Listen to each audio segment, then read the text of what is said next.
Greetings of the day, dear students. This is Professor Anurag Pandey, Assistant Professor and Head of the Department, Kalyan PG College, Sector 7, Bhilai. The topic, the essay which we are going to analyze today, is going to serve the need of MA English, Semester 4, Paper 1st, Critical Theory 2nd, Unit 1st. And the essay which we are going to analyze is I.A. Richards, The Analysis of a Poem.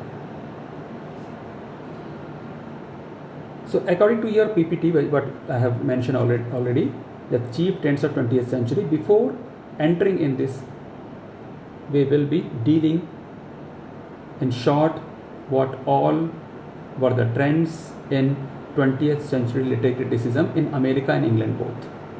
The 20th century American and English critics have a constant source of inspiration from two traditions: the Matthew Arnold tradition of intellectual, abstract or scientific criticism, and the aesthetic impressionist of Walter Pater. Both held fellowships at Oxford colleges. Oxford made seriousness and criticism of life the objective of a poetry. The followers of Arnold, including T.S. Eliot, were thoughtful and believers of an ideal and objective art.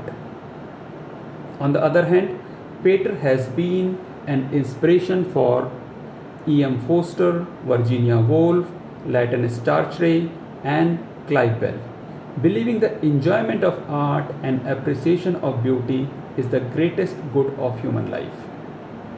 Pater advocated the theory of art's sake. Now, T.E. Hume, the original critic, has influenced the whole course of 20th century literary criticism. Apart from the list which has been mentioned in the PPT, T.E. Hume, the original critic, has influenced the whole course of 20th century literary criticism. His point of view is religious, classical, and tragic. He believes that tragedy is the central fact of human life. Now, sociological criticism. After World War I, England and America both were influenced by ideologies of Marx, socialism, and class conflict. Writers were being analyzed in terms of class struggle. Even Christopher Cudwell studied Shakespeare, Milton, Wordsworth, Coleridge, and other romantics against the background of social and economical changes. Literature is viewed as a social activity reflecting the changing social and economical patterns. Now, the Expressionism.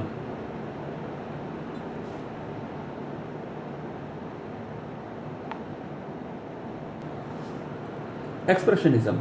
The Italian critic Benedetto Croce views says that art is expression.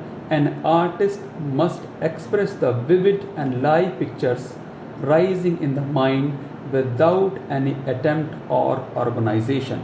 I repeat, this is the thought of an Italian critic, Benedetto Croce, who says that art is an expression and an artist must express the vivid and live pictures rising in the mind without any attempt or organization. Now, what is Surrealism? Herbert Read propounded the French theory of Surrealism, which attributes artistic creation to dreams and the influence of spirits who motivates a poet with his forms and images. I need to repeat it, it seems. According to Surrealism of Herbert Read, which attributes artistic creation to dreams and the influence of spirits who motivates a poet with his forms and images. This is quite close to Expressionism. Now, the psychological approaches. We need to focus more on psychological approach because I.A. Richards belonged to this school only. The psychological approach, teaching of modern psychology of Freud, Jung, and Bergson also joined in and strengthened 20th century criticism. These scholars believe that suppression of sex instincts results in frustration and neurosis. And an art is a sublimated expression of these suppression of or neurosis. Art is a sublimated expression of neurosis, means suppressed sexual thoughts or feelings. New dimensions emerged, and these psychological theories were used to interpret, and the past writers and their works has been reassessed. Hamlet has been studied in the light of Oedipus complex and Freud's theory. Pardon me. New dimensions were added to 20th century literary criticism. Also, the impact of an art on the mind of readers is assessed in psychological terms. This was the biggest change in the psychological approaches. That the impact of an art on mind of readers is assessed on psychological terms. I.A. Richards is the most prominent critic of the psychological school. The cathartic effect of tragedy, a theory of Aristotle, is quoted again that a balance is achieved between fear, the impulse to withdraw, and pity to gain pleasure. Now we'll reach further, that is textual criticism. After the World War II, new critics has influenced 20th century literary criticism. Though it has its origin from T.E. Hume, which we have mentioned earlier, the term has been coined by J.E. Spingran in America. And the followers were in America Kenneth Brooke, J.C. Ransom, Alan Tate, Richard Blackmer, Kenneth Brooks, and in England the followers were, the representatives of textual criticism were I.A. Richards, T.S. Eliot, F.R. Leavitt, William Emerson. The critics believe that an art should be judged on its own merits. A poem has an individual entity of its own, and they opposed conventional criticism like biographical, historical, sociological, or comparative approaches. The emphasis has been laid on textual interpretation, study of the text, word by word analysis. Words should be examined with reference with sound, its emotions, its symbolic importance or significance. Now, again proceeding, two more approaches are among recent criticism. The symbolistic try to bring out or seek for hidden meanings and importance beneath the surface. An archetypal approach tries to find the presence of basic cultural myths, pattern, or common heritage of mankind. So, what is the conclusion? The 20th century literary criticism is a mixture of traditional and new approaches. The historical criticism survives among scholarly like David Cecil, C.M. Barbara, I. 4 Evan, and T.S. Eliot, and others opt for new and experimental approaches. I.A. Richards and Fulf Ivor Armstrong Richards was born on February 26, 1893 in England and died on September 7, 1979. He was an English critic, poet, and teacher who was highly influential in developing a new way of reading poetry that led to new criticism. Richard was a lecturer in English and moral sciences from 1922 to 1929. In that period, he wrote three of his most influential books: The Meaning of a Meaning, 1923 with C.K. Ogden; a pioneer work on semantics. An earlier book was in collaboration with C.K. Ogden. We will refer him again. Then Principles of Literary Criticism in 1924 and Practical Criticism in 1929. Companion volumes that he used to develop his critical method. The Practical Criticism was a companion volumes and the companion volumes joined Practical Criticism that he used to develop his critical method. The later two, means Literary Criticism and Practical Criticism, were based on experimental pedagogy. Richards would give students poem in which the titles and author's name had been removed, and then use their responses for further development of their close reading skills. This was the new approach which I.A. Richards implied. He used to remove the title and the name of the author also. During the 1930s, Richard spent much of his time developing Basic English, a systematic originated by Ogden that employed only 850 words. Richards believed a universally intelligible language would help to bring about international understanding, and for that he has visited China also. In 1942, he published a version of Plato's Republic in Basic English. As a student of psychology and philosophy, Richards concluded that poetry performs a therapeutic function by coordinating a variety of human impulses into an aesthetic whole, helping both the writers and the readers maintain their psychological well-being. This was the contribution and his style. So Ivor Armstrong Richards is one of those great critics who have influenced on the both side of Atlantic. T.S. Eliot and I.A. Richards both are pioneers, but they differ sharply in certain aspects. I.A. Richards is the first great critic since Coleridge who has formulated a systematic and complete theory of poetry, and his views are highly original and illuminating. Now coming on the analysis of a poem. The essay analysis of poem has been taken from the principle of criticism. I.A. Richards begins his essay by pointing out that a critic should have three essential qualifications. First, he should be able to experience the state of mind relevant to the work of art he is examining. Secondly, he should be able to weigh and balance them to find out what different ways they differ from each other.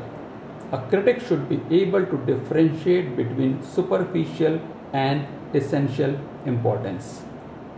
And thirdly, a critic should be able to evaluate the worth of an art.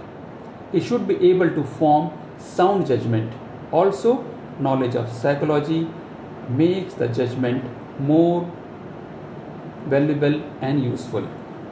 Shelley cannot be read in the same manner as Pope. Different poems need different approaches for proper appreciation. The same method or same kind of approach will lead to misconceptions and distortions. The psychological means used by these poems are different, and psychological analysis shall reveal that effects are also different. A critic needs to study the structure of the mental events which the poet employed while creating the poetry. I.A. Richards further states that even the same poem read by two different readers can have different responses. He uses means and end.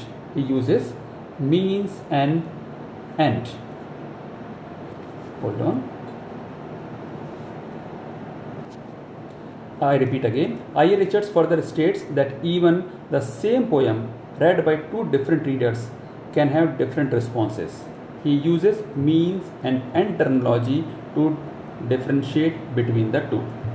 He suggests that means should not be exaggerated and considers it a mistake. The chief value lies in the end only. And here again, I.A. Richards' emphasis on the importance of study of psychology. Now, according to I.A. Richards, when a poem is read, 6 distinctive kinds of events take place in mind of a reader. First one is visual sensations of printed words. I.A. Richards points out that tools applied in words have some sort of importance for immature readers only. And what is visual sensations? When a poet tries to invoke sensations with the help of printed words. To more experienced readers, they are of a little significance, and printing belongs to another branch of art. Second event is tied images or images associated, caused by printed words. Tied images give rise to a number of images and do not exist apart from it. So it has a quite close connection with visual sensations only. That is why it has been used as tied images or images associated. Tied images are of two kinds. Auditory images. What is auditory images? Auditory images are the sound of the words in the mind and the ear. And the second one is image of articulation, which are felt in the lips, mouth and throat. Thus, tied imagery has two forms, and both these forms together are referred as verbal imagery. Now, third event, that is free images. Third event that takes place while reading poetry is free images, means the visual image that are formed while reading a poem, and it has a great importance for criticism purpose. But it should be noted that different readers have different visual images, or same readers have different pictures if he reads at different times. Means if the same poetry is read by two different people, they will form different images. Even a same poem is read in two different contexts, it will have again different images they will form in their mind. Free images differ from reader to reader and even by the same reader at different times. Fourth event is impulses and references. The visual sensations give birth to a stream of impulses flowing through the mind. When a reader encounters fresh sensations, his pre-existing systematic structure are also being modified. Previously active mind has a big effect on these impulses, on how they run and how they develop. Event that take place while reading poetry is references. We commonly call it thoughts. The visual sensations caused by the words of poetry arouses picture in the mind and stimulate thinking. We should avoid using meaning or symbol, rather use thought or idea for these printed words of poetry. Fifth and sixth events are emotions and attitudes. Emotions are primary sign of attitudes. I repeat, emotions are primary signs of attitudes. In literature, while reading a poetry, attitudes evoked are the most important part of experience. A valuable art produces a permanent change in the structure of mind. Art brings about a widening of human sensibility. So these are the 6 events which takes place when you go through a poem. So here we end our we evaluate the analysis of a poem. Okay, thank you. See you again.